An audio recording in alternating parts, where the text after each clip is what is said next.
Throughout human history, one pattern appears again and again and again. Civilizations separated by oceans, languages, time periods, and geography still created gods, rituals, prayer, afterlife beliefs, moral systems, sacred laws, prophets, spiritual symbols, and ideas of higher existence. Why? Why does religion appear almost everywhere humans exist? Was humanity simply afraid? Was religion only created to control people? Was it imagination? Pattern recognition? Psychological comfort? Or were humans recognizing something deeper about reality itself? In previous explorations, we confronted death, the temporary nature of human existence, the limits of perception, the distortion of desire, the uncertainty of reality itself. And once humans confront these questions honestly, something happens naturally. The mind begins searching for meaning, because humans are conscious beings trapped inside temporary existence. Humans suffer. Humans fear death. Humans seek justice. Humans seek permanence. Humans seek purpose. And religion attempts to answer those questions. But here is the important distinction. Something comforting is not automatically false, and something uncomfortable is not automatically true. Truth is not determined by emotion. Early humans lived inside uncertainty, storms, disease, death, nature, darkness, violence. They did not understand lightning, earthquakes, stars, droughts, or the universe. So humans began assigning meaning to forces larger than themselves. Some worshipped the sun, some worshipped fire, some worshipped animals, some worshipped kings, some worshipped statues, fertility symbols, nature, or ancestors. This was not stupidity. It was humanity attempting to explain existence with limited understanding. Humans naturally personify what they fear, depend on, or cannot control. But belief systems became something far larger than spiritual comfort. Beliefs shape civilization itself. What a society believes determines its morality, its laws, its hierarchy, its family systems, its wars, its identity, its future. Because humans do not merely live biologically. Humans live symbolically. Money only works because humans believe in it. Nations only exist because humans believe in them. Status only exists because humans collectively agree upon it. Belief alters civilization itself. And once humans discovered the power of belief, control became possible. Belief always wins. To understand belief systems, let us look at the following example. Let us imagine two friends traveling in a desert. They are tired and are really thirsty, now in search of water. They travel kilometers until they finally reach a fountain of water in the midst of a desert.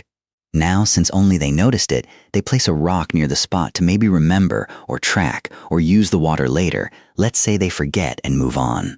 But upon returning 2 to 3 months later to the same spot, what they spot is not a well nor a stone, but a temple built on it and people literally performing pilgrimages, praying, paying charity, and whatnot, constructed belief. Now only we know the real story, but upon asking the people, they say some random story that is miraculous and humanly intellectual to the low intellectual people, those who cannot perceive truth, perceive what's shown to them as truth. Now we have to properly view the belief systems here. First, a person who needs profit in his business would come perform pilgrimage, perform rituals, and pay charity. He prays with right intention.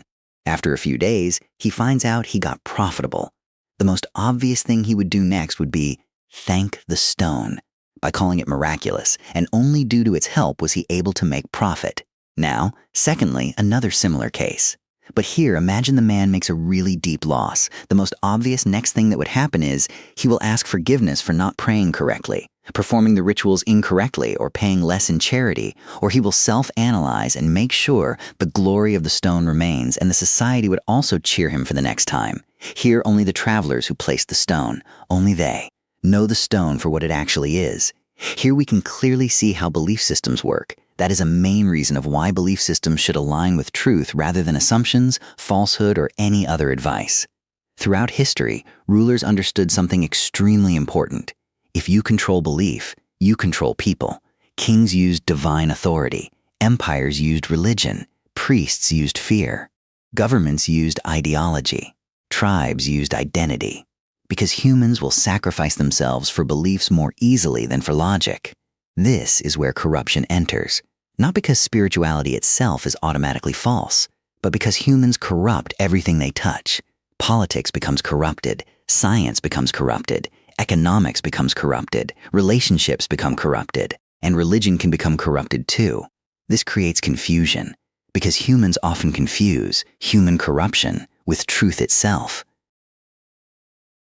Now ask something deeper. Without objective morality, why is murder wrong? Why is oppression wrong? Why is rape wrong? Why is betrayal wrong? Why is genocide wrong? If morality is only human opinion, then morality changes whenever power changes. The strong decide what is good, the weak suffer beneath it, and history repeatedly shows this happening. Entire civilizations justified slavery, war, colonization, genocide, and oppression while believing themselves morally correct. So where does morality come from? Human emotion? Culture? Power? Consensus? Or something beyond humanity itself? Humans are emotionally distorted beings. Fear changes judgment. Desire changes judgment. Ego changes judgment. Trauma changes judgment. Conditioning changes judgment. A greedy human justifies greed. An angry human justifies violence. A fearful society justifies cruelty. Humans constantly bend morality around self-interest. So now another question appears. Can humanity alone be trusted to define ultimate morality objectively? And this is where revelation becomes philosophically important. If humans are limited, mortality is real, morality matters, suffering exists, and perception itself is distorted, then is it possible that truth may originate beyond humanity? Could revelation exist? Could guidance exist beyond human psychology itself? Not automatically every claim, not automatically every religion, but the possibility itself becomes rational. Across civilizations, certain individuals repeatedly emerged. Prophets, messengers, sadhus, monks, spiritual reformers.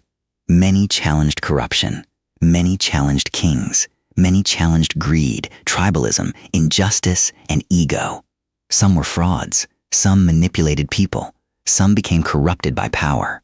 But others transformed entire civilizations permanently. So now the question changes again. Not, did humans claim revelation? That obviously happened.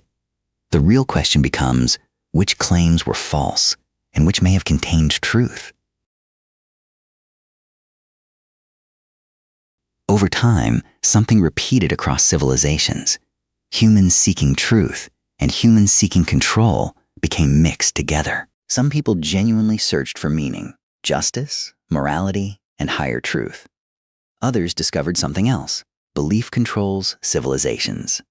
A human who controls fear controls behavior. A human who controls hope controls crowds. A human who controls morality can influence entire nations. Not every corrupt person begins as a monster. Many begin as insecure humans. Humans driven by ego, validation, fear, power, status, greed, or superiority. They seek importance because internally they feel incomplete. Some seek wealth, some seek worship, some seek followers, some seek dominance. And once instinct becomes stronger than conscience, humans begin manipulating others to feed themselves psychologically. The corruption begins internally before it becomes political. Imagine a kingdom of 30,000 people. A few hundred elites live in luxury. About 3,000 soldiers enforce order. The rest 26,000 suffer beneath taxation, fear, and power. Inside this environment, two different types of humans emerge. One seeks greater control. The other seeks justice. The ruler understands. Fear maintains obedience. The reformer understands. Hope unites people. And now a battle begins. Not merely for land, but for belief itself. Now imagine a man appears claiming humanity has lost its way. He teaches discipline, justice, charity, morality, responsibility, accountability, truth beyond kings, truth beyond tribes, truth beyond power. Perhaps he was lying. Perhaps he was delusional. Or perhaps he genuinely believed revelation came from beyond himself. This is the critical question humanity has wrestled with for thousands of years. Now think carefully. If there is no God, no afterlife, no ultimate accountability, then why would a man willingly suffer, be tortured, be rejected, fight corruption, limit his own desires, and risk death for future generations he will never see? Why not simply become another king? Why create moral systems that restrain even yourself? This does not automatically prove revelation, but it makes the question unavoidable. Across civilizations, certain patterns repeat. Humans repeatedly claim truth came from beyond humanity itself, and strangely, many of those teachings revolve around similar foundations: discipline, truthfulness, charity, self-control, justice, accountability, humility, restraint of ego, responsibility for actions. Why does this pattern repeat so consistently across history? But then another pattern also appears. Over time, politics enters, power enters, culture enters, tribalism enters, fear enters, human ego enters, and slowly, truth becomes mixed with corruption. Teachings become institutions. Institutions become power structures. Power structures begin protecting themselves. Throughout history, humans worshipped statues, animals, emperors, fire, stars, tribes, bloodlines, and symbols. Why? Because humans naturally project meaning onto what they fear, admire, or depend upon. The human mind searches constantly for something higher. Sometimes that search moves toward truth. Sometimes it moves toward illusion. Imagine a child seeing a glowing light bulb. The child believes the bulb itself creates light, but reality is larger. The bulb connects to wiring. The wiring connects to transformers. Transformers connect to massive systems far beyond the child's perception. The visible object was never the source itself. Perhaps religions, scriptures, prophets, and civilizations are similar. Some may contain fragments of the connection. Others may be distortions of it. The question is, which systems connect to truth and which only imitate it? Perhaps the greatest human mistake was turning truth into tribal identity. Humans divided themselves into sects, tribes, denominations, labels, and inherited loyalties, and eventually many stopped searching for truth itself. They began defending identity instead. The real investigation cannot begin until humans become willing to question honestly, not emotionally, not tribally, not blindly, because truth does not fear investigation. Only illusion does. Now remove the labels for a moment. Forget Muslim, Christian, Hindu, Jew, Buddhist, atheist. Look only at function. What does religion actually do? Religion gives humans morality, purpose, identity, community, discipline, meaning, hope, fear, structure, and explanations for existence. Religion tells humans why they exist, what is good, what is evil, how to behave, what happens after death, and what reality ultimately means. In simple terms, religion becomes an operating system for human life. Now let us return to the house analogy one final time. Imagine humanity itself as houses.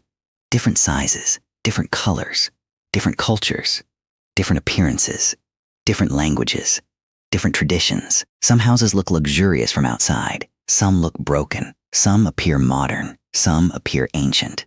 But appearance alone does not determine whether a house is truly functioning correctly. Because what actually powers the house is not the paint, not the walls, not the decorations, not the furniture. It is the electricity flowing within it. And interestingly, electricity itself remains mostly unseen. Humans only see the bulb, the switch, the fan, the television, the visible manifestation. But behind the walls, hidden wiring exists. Outside the house, electric meters exist. Beyond the streets, electrical poles exist. Far away, massive power stations generate the source itself. The visible object was never the ultimate source. It was only connected to something larger. Now imagine two different houses. The first house looks beautiful externally, perfect walls, luxury appearance, modern structure. But internally, the wiring is damaged, exposed circuits, broken systems, dangerous connections. At any moment, the house may collapse into fire. Now imagine another house, simple structure, cracked walls, old appearance. But internally, the wiring is stable, organized, safe, and properly connected. Any intelligent person who understands electricity would choose the second house, because appearance alone does not determine truth. The internal system matters more. religions may function similarly. Different civilizations developed, different rituals, different scriptures, different languages, different symbols, different traditions, different clothing, different architecture, different methods of worship. But beneath those differences, many religions still attempt to regulate the same human problems: greed, violence, ego, lust, corruption, dishonesty, oppression, addiction, meaninglessness, and uncontrolled desire. And when we compare religions honestly, something extremely strange appears. The moral foundations repeatedly overlap.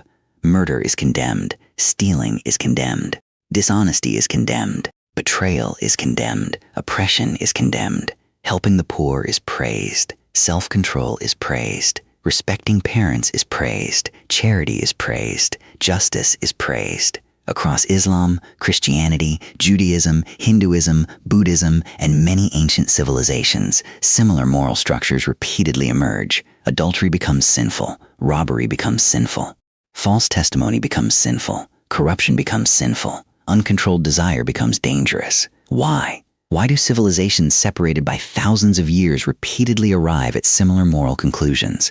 Because below the level of rituals and identity, humans repeatedly discover the same psychological truths. That greed destroys societies, that lust without restraint destroys families, that dishonesty destroys trust, that oppression creates suffering, that ego corrupts power, that humans require discipline to prevent self-destruction.